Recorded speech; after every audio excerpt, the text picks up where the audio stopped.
नमस्ते एवरीवन। पिछले क्लासेस में हम लोग ने लेवल 1, लेवल 2 के क्वेश्चंस बना लिए थे classification of matter class set Pearson ITG foundation के। True false, match the column, fill in the blanks, MCQs. अब हम लोग लेवल 3 के क्वेश्चंस बनाते हैं। एक दो क्वेश्चंस केवल लेवल 2 के बचे हुए हैं और बाकी लेवल 3 के। तो काफ़ी ध्यान से सुनना, नहीं तो फिर समझ में नहीं आएगा। फिर आप कहोगे कि आपको हर जगह सेम सोल्यूशन नहीं मिलेगा, लेकिन बात समझने की है कि वो आपके अंदर वो बात गई या नहीं। सो प्लीज़ पूरा अटेंशन देना। और नहीं देखा अब तक तो एक प्लेलिस्ट बना दिया गया है क्लासिफिकेशन ऑफ मैटर का, जाके उसे देखो। So let's begin. Study the following graph and based on that answer the questions with a suitable reason. ये ग्राफ दिया हुआ है। अगले पेज में मैंने इसको बड़ा में करके बनाया है, तो कोई दिक्कत नहीं है। ये ग्राफ दिया गया है। द ग्राफ रिप्रेजेंट्स और एक ग्राफ क्या दिखा रहा है? टेम्परेचर। वाई एक्सिस पे टेम्परेचर का वेरिएशन किसे दिखा रहा है? हीट सप्लाई से। Graph temperature versus heat supply का वेरिएशन दिखा रहा है। ध्यान देना इस चीज को। The graph represents the various stages involve in stepwise change of ice to steam. बर्फ से वाष्प बनने, जो वाटर वेपर होता है उसी को स्टीम कहते हैं। तो बर्फ से वाष्प बनने की प्रक्रिया को दिखाया गया इस ग्राफ में। सो पहला क्वेश्चन क्या है?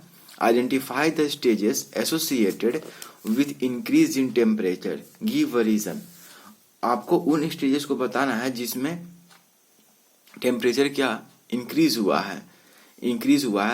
जो भी वाटर है उसका टेम्परेचर क्या हो, इंक्रीज हुआ है, और उसका रीजन भी बताना। और सेकंड क्या पूछ रहा है? In which stages the temperature is constant, और अगर कांस्टेंट है तो ऐसा क्यों है। तो ये हमारा ग्राफ रहा। टेम्परेचर है वाई एक्सिस पे और एक्स एक्सिस पे हीट सप्लाई है। अब यहाँ पर ये आइस में सॉलिड स्टेट में था वाटर, आइस के फॉर्म में, और यहाँ पर ये गैसियस फॉर्म में, वाटर वेपर में है। सो जब हम लोग ने हीट किया इसको, तो होता क्या है कि शुरू में तो क्या होगा, टेम्परेचर उसका बढ़ेगा, लेकिन उसके बाद जैसे ही 0 डिग्री सेंटीग्रेड पे आया तो क्या होता है कि कितना भी आप फिर हीट सप्लाई करते जाओ, ये जो देख रहे हो यहाँ पर आके 0 डिग्री सेंटीग्रेड हो जाता है बर्फ। शुरू में बर्फ मान लो -5 पे, -10 पे, तो आप उसे हीट करते जाओगे, तो जैसे जैसे हीट करते जाओगे टेम्परेचर उसका बढ़ते जाएगा। लेकिन एक समय आएगा जब वो 0 डिग्री पे आ जाएगा, और 0 डिग्री के बाद उसको कितना भी हीट करोगे, जब तक वो पूरा का पूरा आइस वाटर में कन्वर्ट ना हो जाए, तब तक उसका टेम्परेचर चेंज नहीं करेगा। ध्यान दे रहे हो ये चीज? यहाँ पर देखो मैं जो बोलना चाह रहा हूँ।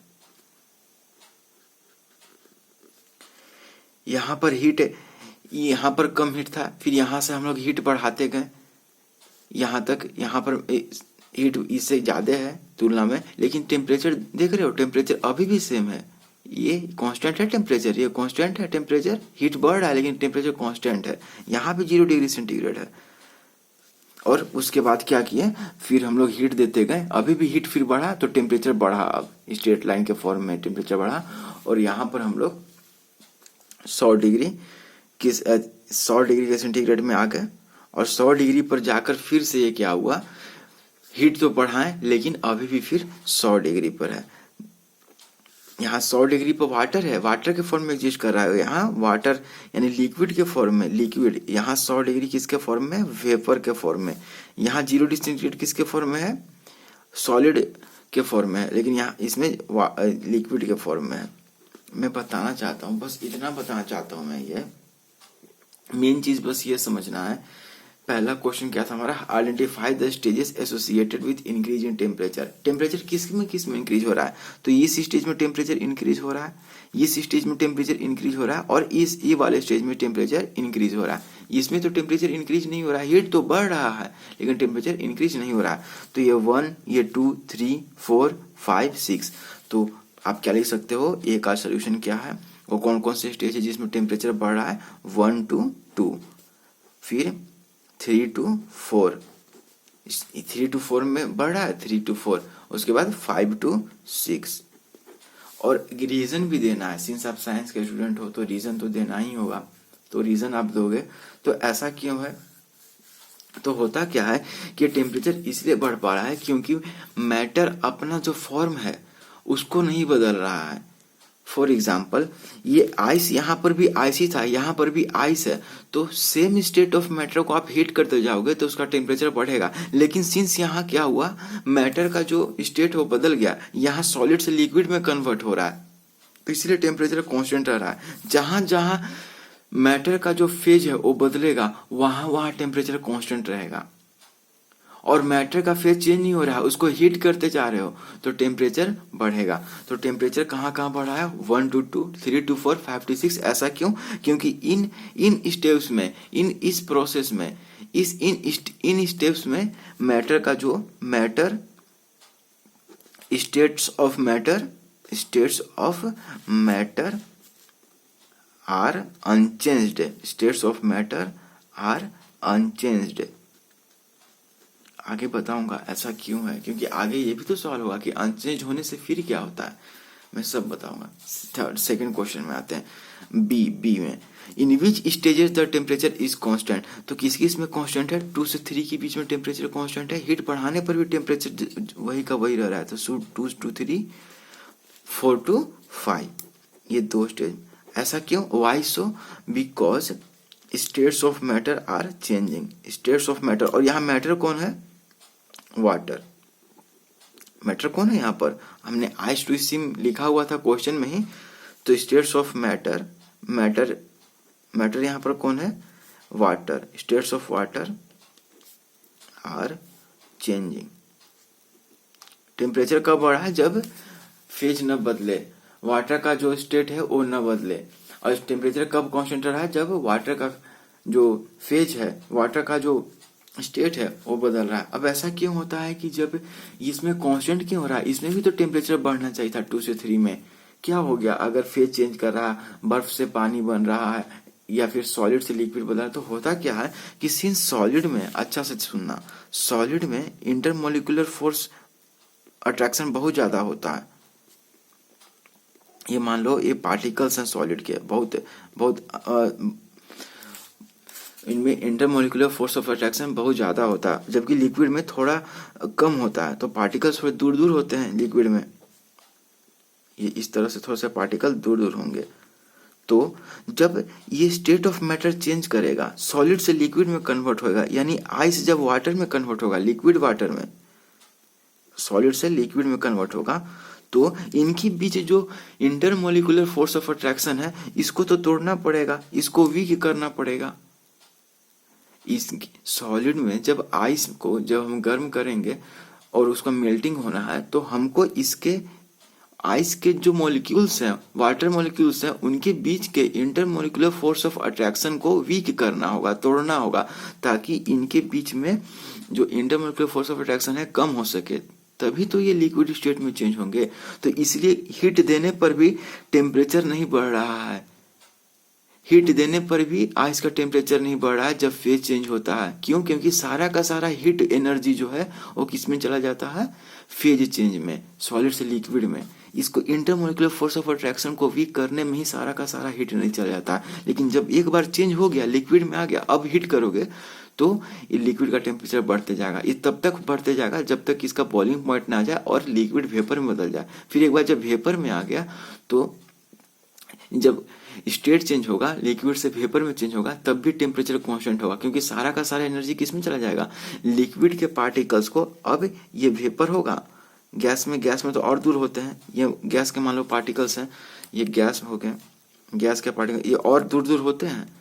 तो यहाँ से अब इनमें कुछ चेंज, इसको भी हीट देंगे, तो जो भी हीट देंगे तो लिक्विड के टेम्परेचर को तो नहीं अथी होगा। 100 डिग्री सेंटीग्रेड की बात कर रहा हूँ, 100 डिग्री सेंटीग्रेड पर जब वाटर आ गया, बॉईल कर रहा है, तो हीट दोगे, तो जो भी हीट एनर्जी है वो इसको अथी में करने में नहीं जाएगा, इसके टेम्परेचर को बढ़ाने में नहीं जाएगा, बल्कि इनके बीच के इंटरमोलिकुलर फोर्स ऑफ अट्रैक्शन को वीक करने के लिए वो हीट एनर्जी लगेगा। वीक क्यों करना है, ताकि इसके पार्टिकल्स दूर दूर हो सके, क्योंकि गैसेस में पार्टिकल्स दूर दूर होते हैं, तो इसीलिए, और यहाँ ये वाटर वेपर बनेगा 100 डिग्री, तो ये 0 डिग्री सेंटीग्रेड पे हुआ, 100 डिग्री सेंटीग्रेड पे। ये बहुत इंपॉर्टेंट क्वेश्चन है, क्लास 12 में भी हीट चैप्टर में इसको आपको पढ़ना होगा।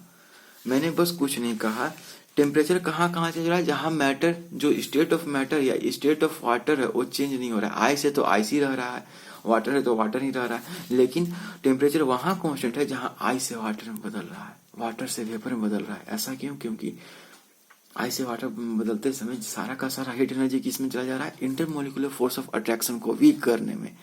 अब एनर्जी उसमें चला जा रहा है तो फिर आइस को हीट करने का सवाल ही नहीं रहा, क्योंकि आइस को हीट करने के लिए जो और एनर्जी चाहिए वो तो है ही नहीं। सारा का सारा एनर्जी आइस के जो पार्टिकल्स है उनको उनके इंटरमोलिकुलर फोर्स ऑफ अट्रैक्शन को वीक करने में चला जा रहा है। आइस को हीट करने में के लिए जो एनर्जी चाहिए वो बच ही नहीं रही है।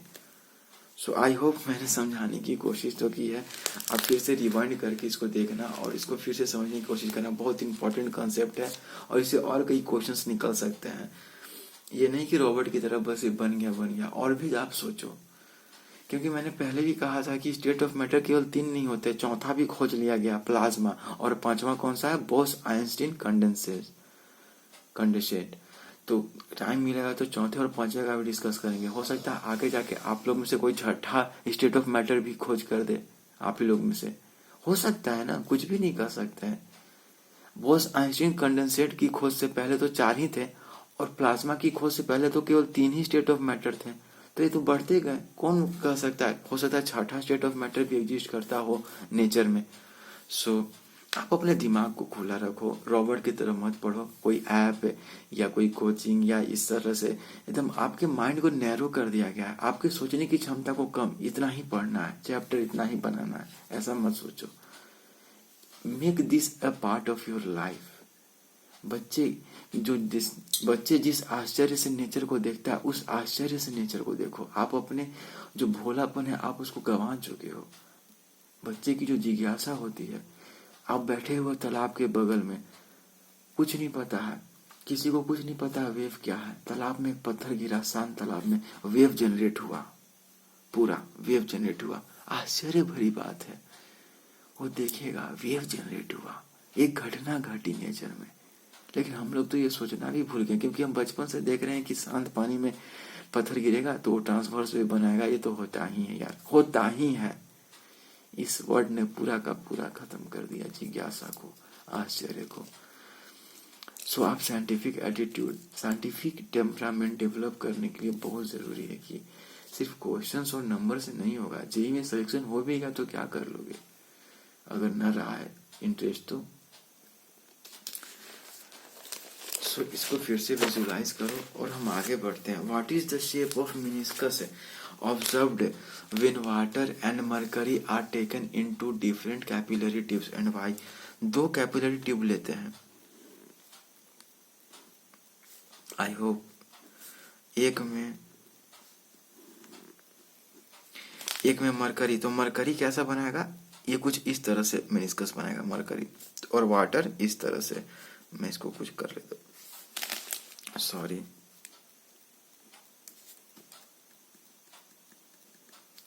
वाटर ऐसा बनाता है, अभी बता रहा हूं क्या है ये मरकरी, और ऐसा क्यों होता है हम लोग बिल्कुल डिटेल में इसको डिस्कस करेंगे। टाइम लगे तो लगे। अब 1 मिनट में प्रॉब्लम जो कोई ऐप सॉल्व कर दे रहा है तो केवल वो प्रॉब्लम सॉल्व कर रहा है, क्रिएटिविटी को किल कर रहा है। वो केवल प्रॉब्लम सॉल्व करने वाली मशीन मत बनो, उसको फील करो ना। मरकरी जो है एक बहुत ही विस्कस लिक्विड है। कहने का मतलब कि मरकरी के आपस के पार्टिकल से, मरकरी के एक लेयर का दूसरे लेयर के बीच में फ्रिक्शन बहुत ज्यादा है कंपेयर टू वाटर। कभी देखा है मरकरी की जो विस्कोसिटी है और मरकरी की जो फ्लूइडिटी है बहुत कम है, यानी कि अगर उसे जमीन पे ऐसे रखो तो वो अपने आप फ्लो नहीं करती है, लेकिन वाटर को ऐसे करो वो फ्लो कर जाती है। तो जो चीज जितनी आसान से फ्लो करेगी उतना ही कम विस्कस से, बहुत मुश्किल से फ्लो करिए तो विस्कोसिटी ज्यादा है। सिंस विस्कोसिटी ज्यादा है, अब इसको क्या कहते हैं, कन्वेक्स ओपनिंग, और इसको क्या कहते हैं, कनकेव ओपनिंग। तो जो मरकरी है वो किस तरह के बनाती है, कन्वेक्स मेनिस्कस बनाती है, और वाटर क्या, कनकेव मेनिस्कस बनाता है। अब ऐसा क्यों है, क्यों मरकरी कनकेव क्यों नहीं बनाती है वाटर की तरह? होता क्या है कि सबसे पहले वाटर के केस को देखते हैं। होता क्या है कि concave meniscus occurs when the particle of the liquid are more strongly attracted to container than to each other. Water के मोलिक्यूल्स, ध्यान देना, इस वाले नजारे को मैं देख रहा हूँ, यहाँ पर इसको जूम करो, इसको यहाँ पर जूम करो। यहाँ पर क्या घटित हो रहा है कि यहाँ पर जो वाटर है, वाटर का मॉलिक्यूल है, यहाँ पर तो इन दोनों के बीच में जो फोर्स है, इस मॉलिक्यूल को देखते हैं, इस मॉलिक्यूल का इसके बीच में जो फोर्स है और इसके बीच में जो फोर्स है, तो वाटर के ये वाटर मॉलिक्यूल्स के बीच में जो फोर्स है वो कम है वाटर और ग्लास है, ग्लास के जो एटम्स हैं, तो वाटर और वाटर के जो एटम्स हैं उनके बीच में जो फोर्स है वो कम होगा किससे? वाटर और ग्लास के एटम से। तो ये जो अंत वाला ये जो किनारे वाला जो यहाँ पर जो एटम होंगे वाटर के, वो ग्लास की ओर ज्यादा खींचे होंगे, सिंस वाटर और ग्लास एटम्स के बीच में फोर्स ज्यादा है। और आपको बताया था ना एडेसिव फोर्स और कोहेसिव फोर्स। एडेसिव फोर्स ऐसे दो डिफरेंट पार्टिकल्स, दो डिफरेंट सब्सटेंसेस के बीच में जो फोर्स होता है उसे एडेसिव फोर्स कहते हैं। तो सिंस वाटर ग्लास दो डिफरेंट सब्सटेंस है तो इसको एडेसिव फोर्स कहेंगे। और कोहेसिव फोर्स दो सेम पार्टिकल्स, दो सेम सब्सटेंस के बीच के फोर्स को कोहेसिव फोर्स कहते हैं।